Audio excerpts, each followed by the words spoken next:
Hello students, कैसे हैं आप लोग? ठीक होंगे, अच्छी बात है। अगर मैं पिछले क्लास की थोड़ा बात करूं तो पिछली क्लास में हम लोगों ने कल सदिशों का योग पढ़ा था। सदिशों के योग में मैंने आपको एक नियम पढ़ाया था, सदिश योग का त्रिभुज नियम। सदिश योग के त्रिभुज नियम को बताने के पश्चात मैंने इसकी दो विधियां बताई थी। एक ज्यामिति विधि, कि ज्यामिति विधि से दो सदिशों को जोड़ा कैसे जाता है। इसके पश्चात मैंने इन्हीं दोनों त्रिभुजों को जोड़ने की गणितीय विधि भी समझाई थी। ओके, तो इतनी टॉपिकों पर कल हम लोगों ने डिस्कस कर लिया था। आज हम लोग पुनः सदिशों को जोड़ने की दूसरी विधि, जिसको कहा जाता है सदिश योग का समांतर चतुर्भुज नियम, इसमें भी हम लोग दो सदिश को ही जोड़ेंगे और इसकी भी दो विधि होगी, एक ज्यामिति और एक गणितीय। ओके, तो हम डिस्कस करते हैं आज की क्लास में सदिश योग का समांतर चतुर्भुज नियम। तो सबसे पहले मैं नियम में बताता हूं कि नियम है क्या, इसके पश्चात इसकी दोनों विधियों को पढ़ेंगे। तो क्या कहा जाता है नियम में कि यदि किसी कण पर किसी समय कार्य कर रहे दो सदिश परिमाण एवं दिशा में किसी समांतर चतुर्भुज की दो संलग्न भुजाओं द्वारा प्रदर्शित होते हैं, तो उन सदिशों का परिणामी यानी कि योग जो सदिश होता है वह उसी चतुर्भुज के उस विकर्ण द्वारा प्रदर्शित होगा जो उन भुजाओं के प्रतिच्छेद बिंदु से गुजरता हो। कहने का मतलब कि अगर कोई समांतर चतुर्भुज है, उस समांतर चतुर्भुज की कोई दो भुजा जो संलग्न भुजाएं होंगी, उन दोनों संलग्न भुजाओं का जो परिणामी होगा उस चतुर्भुज की उसी विकर्ण द्वारा प्रदर्शित होगा जो उन भुजाओं के प्रतिच्छेद बिंदु से गुजर रहा होगा। ठीक है, यही नियम है। ठीक है, तो इस नियम को अब हम लोग दो विधियों से पता करेंगे या जानेंगे। तो पहली विधि होगी ज्यामिति विधि।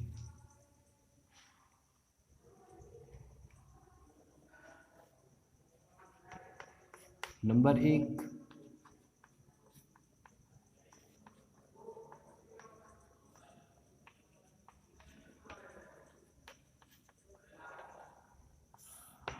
ज्यामितीय विधि।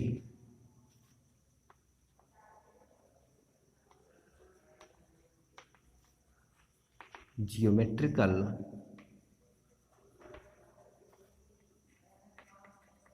मेथड। Geometrical method. ठीक है, तो देखते हैं। मान लेता हूं कि एक वेक्टर ए है। ठीक, ये वेक्टर ए हो गया और दूसरा वेक्टर ये है बी। जो वेक्टर ए से या वेक्टर ए के साथ कितना कोण बनाता है? थीटा कोण। अब इन दोनों वेक्टरों का हम लोगों को क्या करना है? समांतर चतुर्भुज नियम के द्वारा इसे जोड़ना है। सबसे पहले तो आप वेक्टर ए के समांतर और वेक्टर ए के समान लंबाई का एक वेक्टर ए खींच लीजिए। हो गया, और इसका नाम हम रख लेते हैं ओ पी। ठीक है, OP हो गया। अब करेंगे क्या कि ये जो वेक्टर OP मैंने खींचा या जो वेक्टर A मैंने खींचा, अब इसके पुच्छ भाग से यानी कि इससे वेक्टर B के बराबर एवं उसी के समांतर इसके साथ थीटा कोण बनाते हुए एक दूसरा वेक्टर खींचेंगे। तो ये मैंने खींच लिया। ठीक, ये क्या है? वेक्टर B के बराबर आप कह लीजिए और उसके समांतर भी, और इसका नाम मैं रख लेता हूं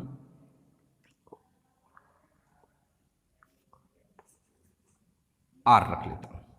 ठीक है, आर मत रखिए, इसका जो मैं नाम रख लेता हूं वो यस।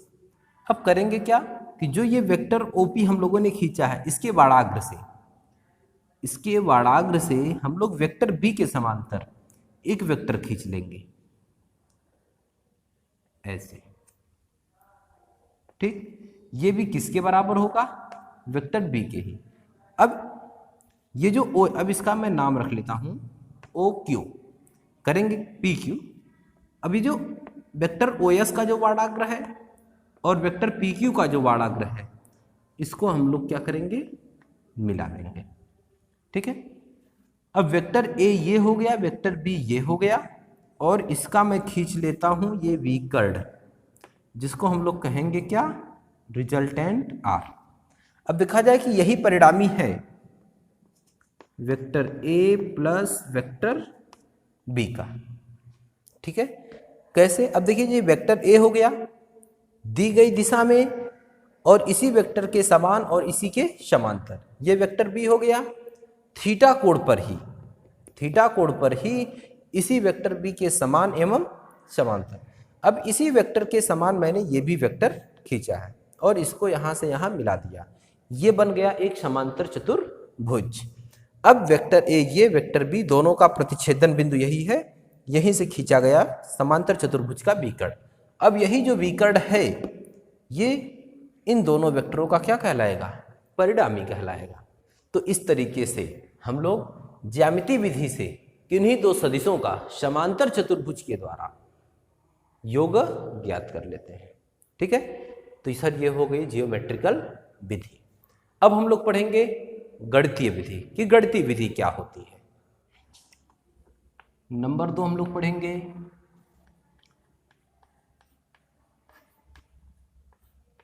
गणितीय विधि।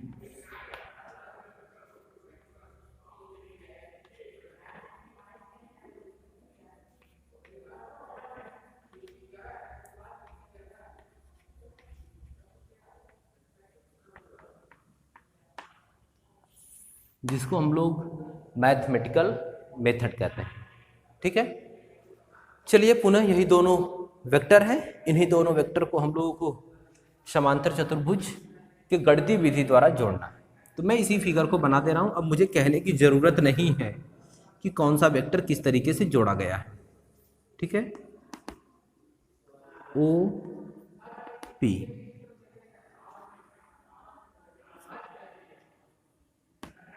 ये हो गया Q,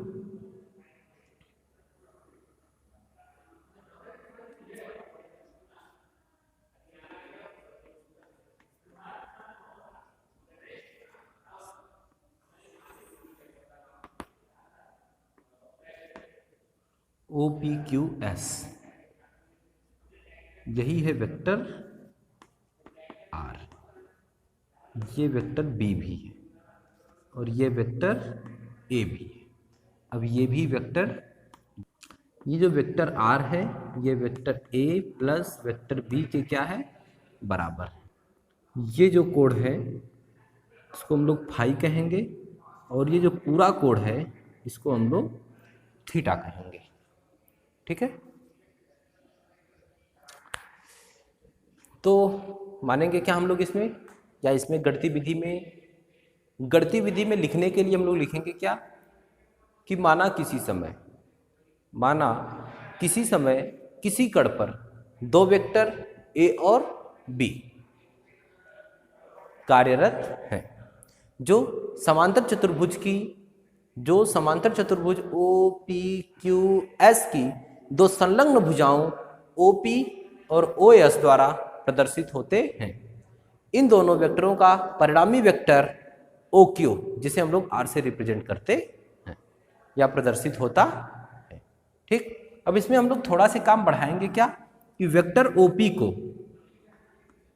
आगे बढ़ाकर बिंदु Q से लंब QN डालते हैं। ठीक है, बिंदु OP को भुजा OP को आगे बढ़ाकर बिंदु Q से एक लंब QN डाला, तो जब आप QN लंब डालेंगे ये हो जाएगा कोण कितना, थीटा। जब ये कोण थीटा हो जाएगा तो हम लोग करेंगे क्या, अब जरा देखिए यहां पर जो OP है कल की तरह फिर से हम लोग करेंगे, जो कल मैंने गणितीय फार्मूले में या गणितीय विधि द्वारा सदिश योग के त्रिभुज नियम में जो मैंने काम किया था सेम वही काम करना, कोई परिवर्तन नहीं है। बस अंतर यही है कि यही ऊपर बढ़ गया है, कल त्रिभुज में था आज ये चतुर्भुज में, लेकिन सेम चीज वही है, कोई भी परिवर्तन नहीं है। अब आप लिखेंगे क्या कि यहां यहाँ OP बराबर A, OP A है, और जो PQ है PQ B, और जो OQ है OQ ये क्या है R, तथा जो QPN है, कोड QPN बराबर कितना है थीटा। तो त्रिभुज PQN में हम लोग साइन थीटा बराबर क्या लिख सकते हैं, लंब बटे कर्ण होता है, यानी कि QN अपान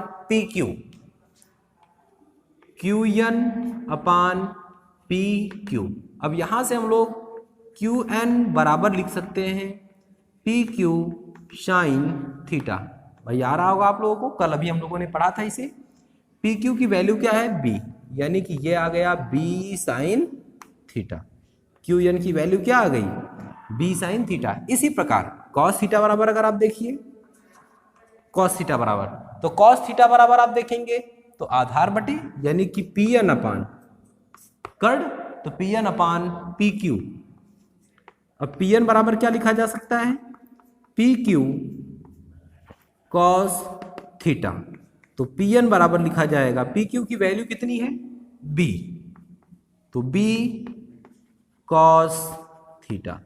ये दो वैल्यू आ गई। अब हम लोग आ जाते हैं त्रिभुज ONQ में।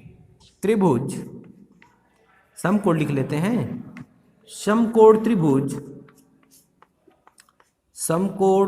त्रिभुज ONQ में क्या होता है भाई, कर्ण का स्क्वायर, यानी कि OQ का स्क्वायर ये बराबर होगा ON का स्क्वायर प्लस NQ का स्क्वायर। OQ की वैल्यू क्या है R, तो R का स्क्वायर बराबर ON को लिखा जाएगा OP प्लस PN का स्क्वायर प्लस NQ की वैल्यू क्या है, देखिए हम लोग निकाले होंगे, NQ या QN की वैल्यू B साइन थीटा, यानी कि B साइन थीटा का स्क्वायर। यहां से देखिएगा हम लोग क्या लिख सकते हैं, R square equal to OP plus PN, इसको A प्लस B के होल स्क्वायर से ब्रेक कर देते हैं, ये हो जाएगा OP का होल स्क्वायर प्लस PN का whole square plus 2OP into PN हो गया, A square plus B square plus 2AB, और ये प्लस क्या है भाई B स्क्वायर, साइन थीटा है तो साइन स्क्वायर थीटा। अब इसी को सॉल्व करते हैं, R square equal to OP की वैल्यू A है तो A का स्क्वायर, PN की वैल्यू B cos थीटा का स्क्वायर प्लस 2OP की value A, 2A into PN की वैल्यू क्या है B cos थीटा प्लस ये हो गया B square sine square theta. आगे हम लोग क्या लिखेंगे, R square equal to A square plus B square cos square theta plus 2AB cos theta plus B square sine square theta. ठीक, ये R square equal to A square plus B cos square theta plus B sine square theta को एक साथ करते हैं, B square cos square theta plus B square sine square theta plus 2AB cos theta. इसमें से B square को common कर लेते हैं, R square equal to A square plus B square common करिए, cos square theta plus sine square theta और ये plus 2ab cos theta, और इसकी वैल्यू हम सभी लोग जानते हैं क्या होती है, 1। तो ये हो जाएगा r square equal to a square plus B square plus 2ab cos theta, यानी कि आर की वैल्यू आ जाएगी अंडर रूट ए square plus B square plus 2ab cos theta. ठीक है सर, तो ये फार्मूला मैंने सिद्ध कर दिया गणितीय विधि से सदिश योग का समांतर चतुर्भुज नियम में। तो यही फार्मूला हम लोगों ने कल त्रिभुजी विधि में पढ़ा था, सेम वही फार्मूला आज समांतर चतुर्भुज का नियम है, किसके लिए, सदिश योग के लिए। ठीक है, चलिए इसमें एक फार्मूला हम लोग और पढ़ते हैं। कहा जाता है कि जो ये परिणामी सदिश जो OQ है, तो लिखा जाएगा कि यदि, वही कल वाली बात, यदि परिणामी सदिश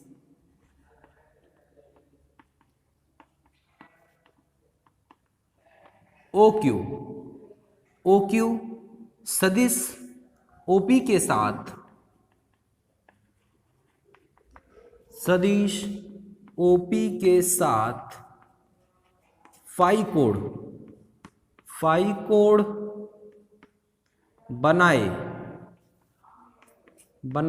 तो जब फाई कोण बनाएगा तो tan फाई इक्वल टू क्या लिखा जाएगा, tan फाई इक्वल टू, ठीक है, tan phi equal to OP upon, sorry क्या होता है,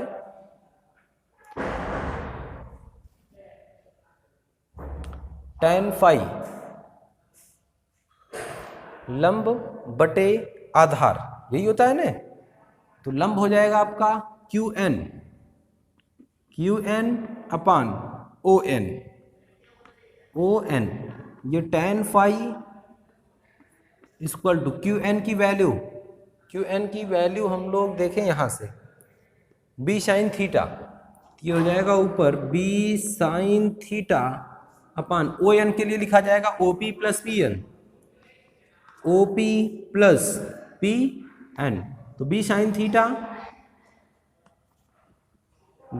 थीटा अपान OP के लिए A लिखते हैं हम लोग, A प्लस PN के लिए लिखा जाएगा B कॉस थीटा, तो A plus B cos theta किसके बराबर होगा सर, ये tan फाई।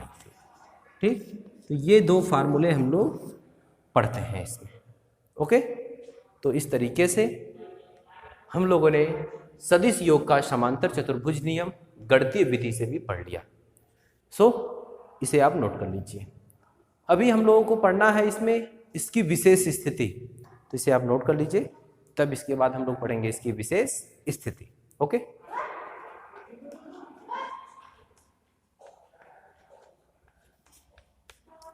विशेष स्थिति,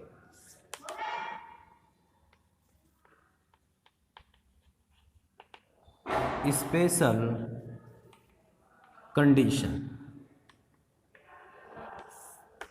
इसमें हम लोग पढ़ेंगे नंबर एक में क्या होगा, जब दोनों सदिश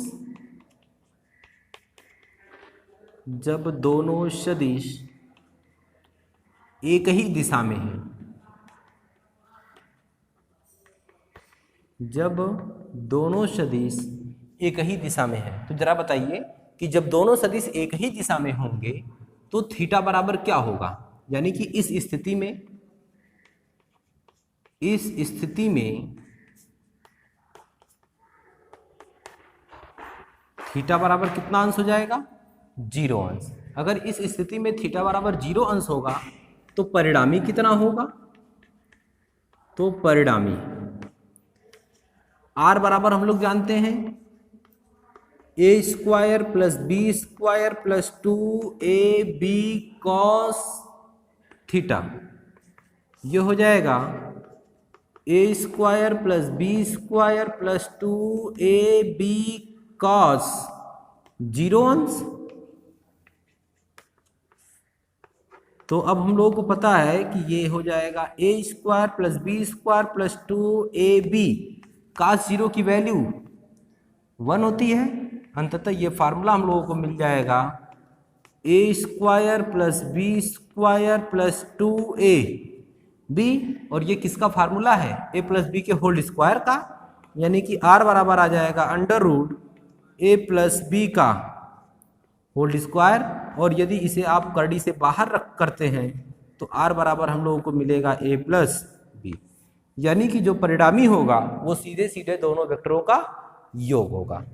ओके, अगर इसके दिशा की बात करूं मैं, दिशा की, इसी में जो दिशा है यानी कि tan फाई, ये तो परिणामी हो गया। दिशा कितनी होगी? tan फाई बराबर है b sine theta upon a plus B cos theta. Value रखिए,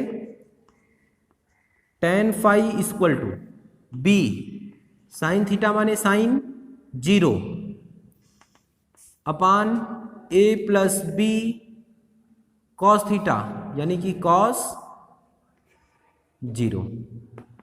तो ये ऊपर साइन 0 की वैल्यू 0, b में गुणा करेंगे 0 अपान a प्लस बी, यानी कि tan फाई का मान कितना आ जाएगा?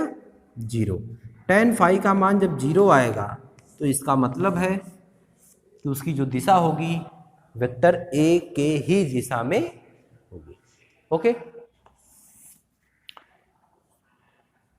नंबर 2 पढ़ेंगे, जब दोनों सदिश परस्पर लंबवत हों। जब दोनों सदिश परस्पर लंबवत हों तो इस स्थिति में क्या होगा?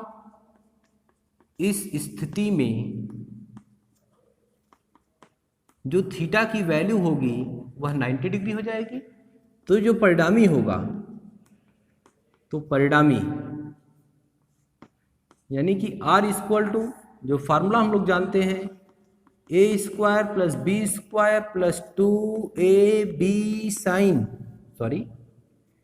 2ab cos theta. वैल्यू रखिए इसी पर, ये हो जाएगा ए square plus B square plus 2ab cos theta का मतलब कॉस 90।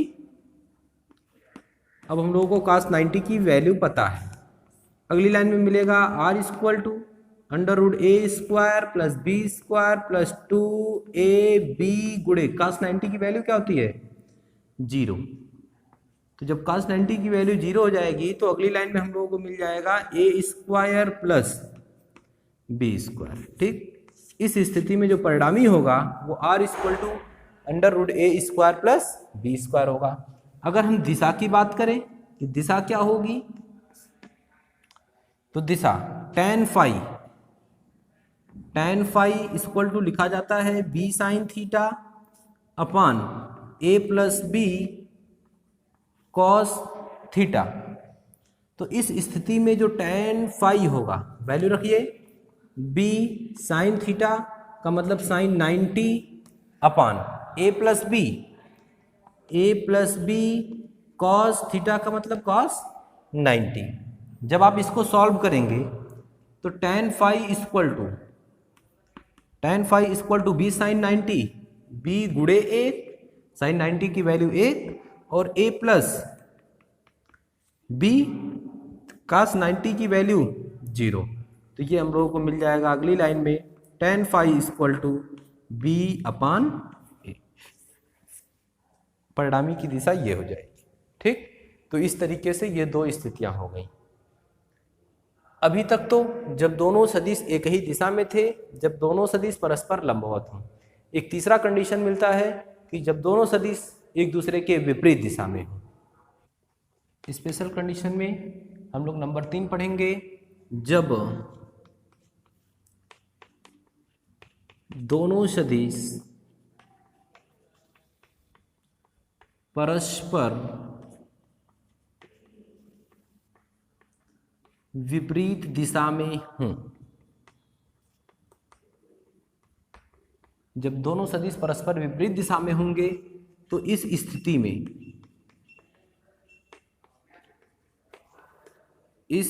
में जो थीटा की वैल्यू होगी वो 180 अंश होगी। तो परिणामी क्या होगा? तो परिणामी हम लोग जानते हैं r बराबर अंडर रूट ए square plus B square plus 2ab cos theta. r बराबर मिल जाएगा ए square plus B square plus 2ab cos 180 अंश। r इक्वल टू, अब तक तो आप लोगों को कास 180 अंश का पता भी चल गया होगा कि इसका मान क्या होता है। तो A square plus B square plus 2ab गुणे कास 180 की जो वैल्यू होती है वो -1 होती है। ठीक है, तो r इक्वल टू मिल जाएगा अंडर रूट ए स्क्वायर प्लस बी स्क्वायर, ये -1 का जब आप प्लस 2ab में मल्टीप्लाई करेंगे तो ये -2ab हो जाएगा। ठीक है, और ये फार्मूला देखिए किसका है, a माइनस बी के होल स्क्वायर का। ठीक है, यानी कि r बराबर लिखा जा सकता है under root a minus B का होल स्क्वायर, यानी कि r बराबर हम लोग लिख सकते हैं a माइनस बी। ठीक, तो ये हो गया परिणामी, यानी कि जो परिणामी होगा वो दोनों सदिशों के अंतर के बराबर होगा। अगर मैं दिशा की बात करूं कि दिशा क्या होगी, तो दिशा में tan फाई बराबर फार्मूला हम लोग जानते हैं b sine theta, sorry b लिखा नहीं मैंने, b sine theta upon a plus B cos theta. तो ये tan फाई बराबर हो जाएगा tan फाई बराबर b साइन थीटा के स्थान पर 180, तो sine 180 upon a plus B cos 180। तो tan phi equal to b sine, तो b इंटू साइन 180, साइन 180 की value 0 upon a plus B cos 180 की वैल्यू -1 होती ही है। अर्थात अगली लाइन में हम लोगों को मिल जाएगा tan फाई इक्वल टू, ऊपर हो गया 0 अपान नीचे हो गया a माइनस बी, अर्थात tan फाई का जो मान मिलेगा वो क्या हो जाएगा, 0 हो जाएगा। ठीक है, तो यहाँ पर दो चीज़ें हैं कि जो परिणामी की दिशा होगी वो सदिश की दिशा में भी हो सकती है और उसके विपरीत भी हो सकती है। ठीक है, तो इस तरीके से सदिश योग के समांतर चतुर्भुज की गणितीय विधि में जो रिजल्ट प्राप्त होता है उसकी 3 स्थितियां भी हम लोग पढ़ लेते हैं। ओके, सो नोट कर लीजिए। सो स्टूडेंट्स, अगली टॉपिक पढ़ेंगे 2 से अधिक सदिशों को जोड़ने की बहुभुज विधि। 2 से अधिक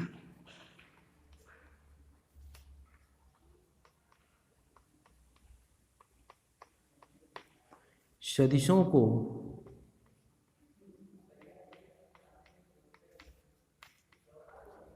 जोड़ने की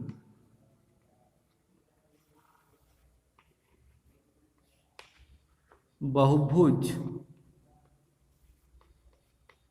विधि।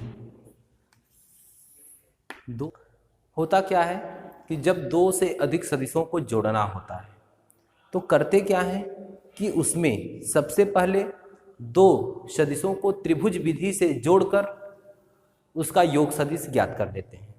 अब 2 सदिशों के योग सदिश में तीसरे सदिश को जोड़कर योग सदिश ज्ञात कर लेते हैं।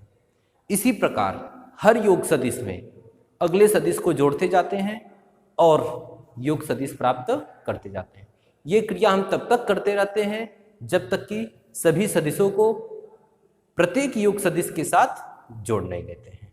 यही क्या कहलाती है, 2 सदिशों की योग 2 से अधिक सदिशों को जोड़ने की बहुभुज विधि। ठीक है, फिर से मैं आपको एक बार बताऊं क्या लिखेंगे इसमें, कि जब 2 या 2 से अधिक सदिशों को जोड़ना होता है तो उसमें से 2 सदिशों को त्रिभुजी विधि से जोड़ लेते अब दो सदिशों से प्राप्त योग सदिश में तीसरे सदिश को त्रिभुज विधि से जोड़ लेते हैं। इसी प्रकार हर अंतिम योग सदिश में अगले सदिश को जोड़ते चले जाते हैं और ये क्रिया तब तक करते रहते हैं जब तक कि सभी सदिशों का अंतिम योग सदिश प्राप्त नहीं हो जाता। इसी विधि को दो या दो से अधिक सदिशों के योग की बहुभुज विधि कही जाती है। ठीक, अगर मैं आपको उदाहरण की सहायता से बताऊं तो ये देखिए, मैंने एक वेक्टर खींच लिया A और ये दूसरा वेक्टर है B, पुनः ये एक तीसरा वेक्टर है C। इस तरीके से आप दो से अधिक वेक्टर खींचेंगे। ये मैंने खींच दिया चौथा वेक्टर D, माने वेक्टर आपके दो से अधिक होने चाहिए। तो अब आप करेंगे क्या, सबसे पहले वेक्टर A को खींचेंगे। ये मैंने वेक्टर A खींच लिया। अब आपको ये ध्यान में होना चाहिए कि जो भी वेक्टर आप खींचेंगे उस वेक्टर के समान और समांतर ही आप दूसरा वेक्टर खींचेंगे। तो ये वेक्टर A के समान और समांतर मैंने एक वेक्टर A खींच लिया। अब वेक्टर A के वाडाग्र से वेक्टर B के समान एवं समांतर दूसरा वेक्टर खींच लिया। ठीक, ये वेक्टर B हो गया। अब मैंने वेक्टर A के पश्च भाग को वेक्टर B के अग्रभाग से जोड़ दिया।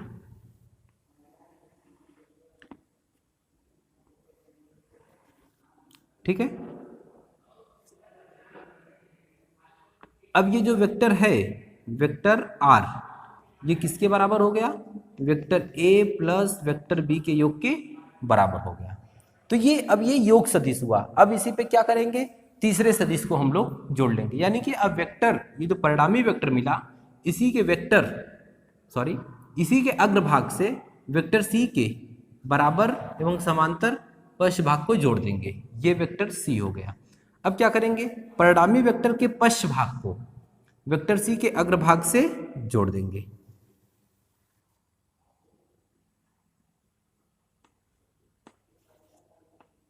ठीक, अब ये मान लेता हूं कि ये R1 हो गया। ये किसका योग है, ये वेक्टर R और वेक्टर C का योग है। अब वेक्टर D बचा। फिर क्या करेंगे, जो ये परिणामी हम लोग को मिला है इसके अग्रभाग से वेक्टर D के समान एवं समांतर वेक्टर D खींच लेंगे, ये इस तरीके से। अब ये वेक्टर D हो गया। वेक्टर D के अग्रभाग को पीछे का जो योग सदिश था उसके पश्च भाग से जोड़ देंगे। अब ये हमको अंतिम परिणामी वेक्टर R मिल जाएगा। ठीक है, अब यही जो वेक्टर R होगा, अगर आप यहाँ R मान चुके हैं तो इसको R1 मान लीजिएगा।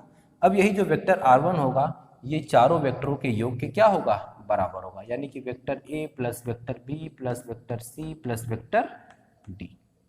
तो इस तरीके से दो या दो से अधिक वेक्टरों को जोड़ने की ये कौन सी विधि हो जाती है, बहुभुज विधि हो जाती है। ओके, तो इस तरीके से जो मैंने पहले बताया उसको सुन करके आप आराम से लिख लीजिए और उसको समझते हुए इस तरीके से वेक्टरों को जोड़ लीजिए।